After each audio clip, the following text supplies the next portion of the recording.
Okay. Sorry about that. I start every video with okay. Sorry about that.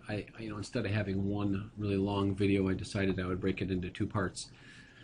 So whether you're watching this immediately following the other one or not, what we're going to pick up on is Jefferson now has transitioned into power. The election of 1800 was a controversial election that leaves Thomas Jefferson in control, but he promised Hamilton he wouldn't touch the Bank of the United States. He has a vice president who not even he really trusts in Aaron Burr. The Federalists are out of power. The Democratic Republicans are in power. And so now what we're going to see is what happens to the power. What happens now that they have that power? And so I want to just go back to this image for a second because it's significant. Because now we have a strange constitutional reality, which is we have this lame duck period where John Adams is technically still the president of the United States, but Jefferson's been elected.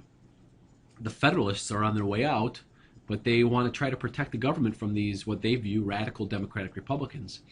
And so you may have read about, or hopefully you did read about the idea of these midnight appointments. And what John Adams did with the help of the Congress, the Federalists in Congress, is they created a whole bunch of offices in the judiciary, and they started packing them with Federalists to try to fill that one branch of government with as many Federalists as possible. Well, when Jefferson and Madison, his Secretary of State, take office, they show up, and there's all of these commissions, all these jobs that still have to be delivered to these Federalists. And they were literally appointing these people right up to the night before Jefferson becomes president. And what's significant about that is now it's the job of Thomas Jefferson and his Secretary of State, James Madison, to deliver these jobs to these guys who are their opponents, who are being put in office specifically to be their opponents. And so here are the main figures in this controversy that starts Jefferson's presidency. We have here the president John Adams, who in the last hours of his presidency appointed all of these people to the judiciary. One of them is this guy. His name is John Marbury. And John Marbury is a Federalist, and he gets a job.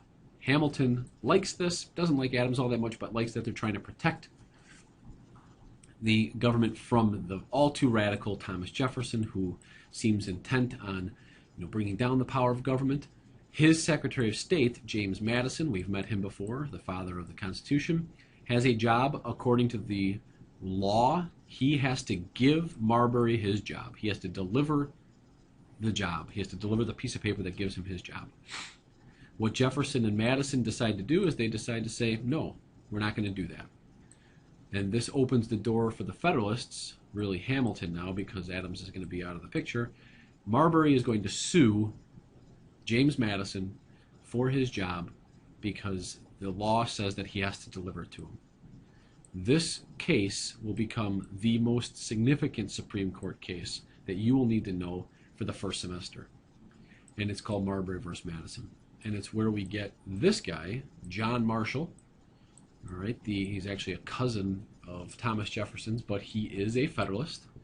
And he is going to decide on the fate of John Marbury and his job. And all the Federalists assume that their guy, John Marshall, would rule against these two, securing Marbury's job.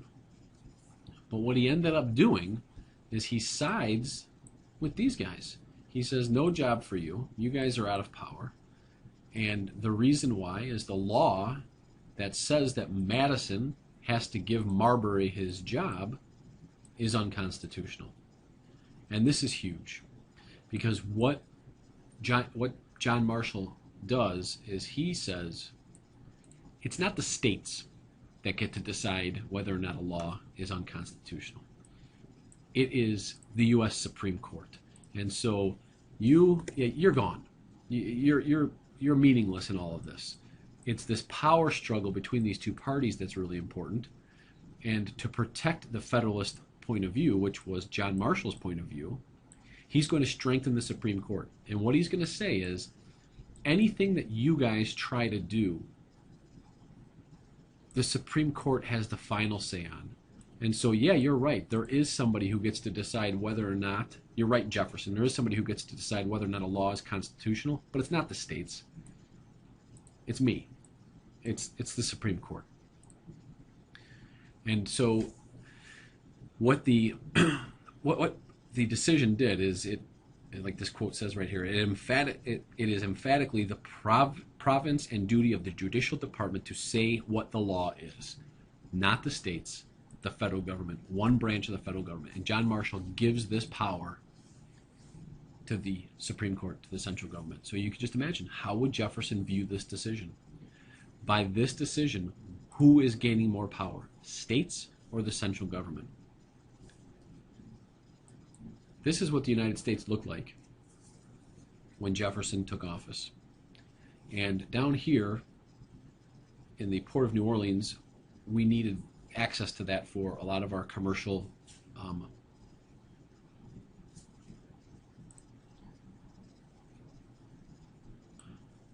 activity. And so what ends up happening is France starts to cut us off from this port, and this is huge because it's, it really limits our economic ability.